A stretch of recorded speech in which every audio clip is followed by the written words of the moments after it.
The last thing his father said to him was simple: "Don't forget what really matters." He nodded, but didn't listen. At the time, it felt like just another piece of advice, something old, something obvious. He had bigger plans, a faster life, a future to chase. So he left. Days turned into weeks, weeks turned into months, and slowly that voice faded, until one day he got a call that brought everything back, every word, every moment, every warning. But this time, it wasn't advice anymore. It was regret. His name was Daniel, 26 years old, tall, lean, sharp features, always dressed in clean, modern clothes. Daniel grew up in a quiet town, small house, simple life. His father worked as a mechanic, hands always covered in grease, clothes worn but clean. He was not rich, but he was proud. He believed in one thing: a simple, honest life. Daniel was different. He wanted more money, more success, a bigger life. After finishing college, he moved to the city. New job, new people, new lifestyle. Everything felt exciting.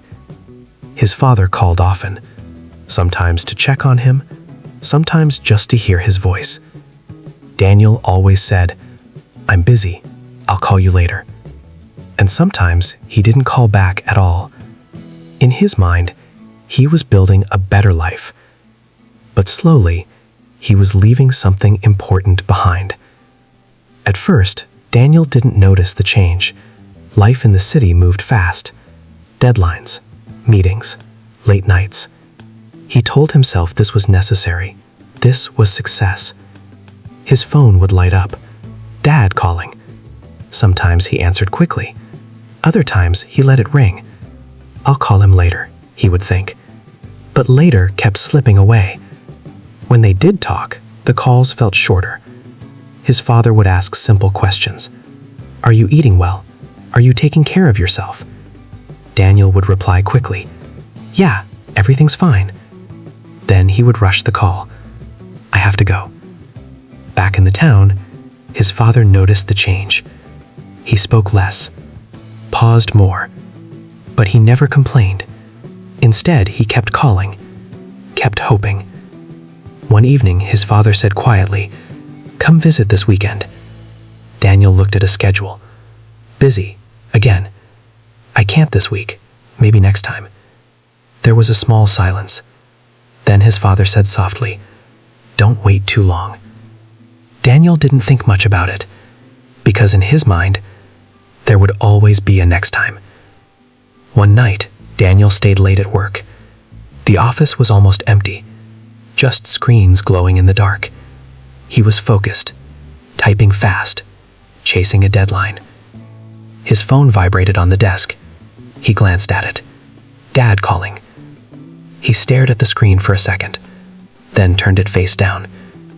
"I'll call him after this," he thought.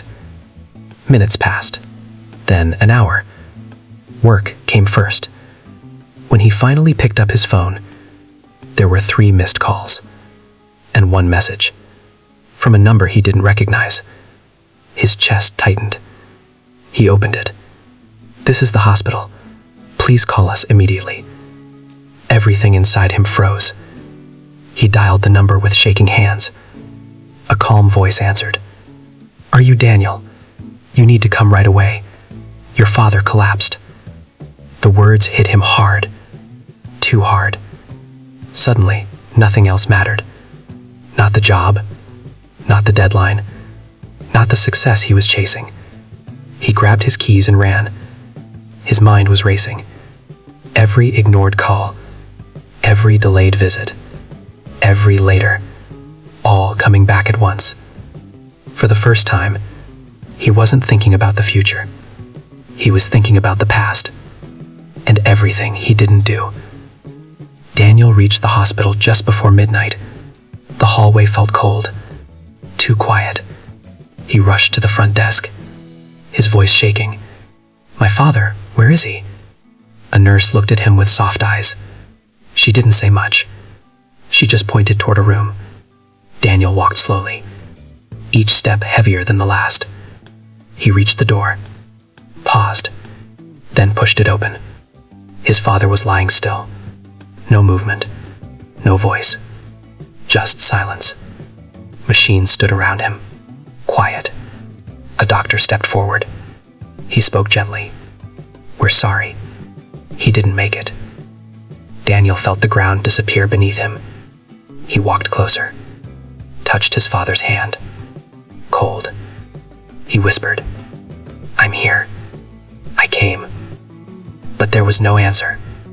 No smile. No voice. Only silence. And in that silence, Daniel finally understood. He didn't run out of time. He wasted it.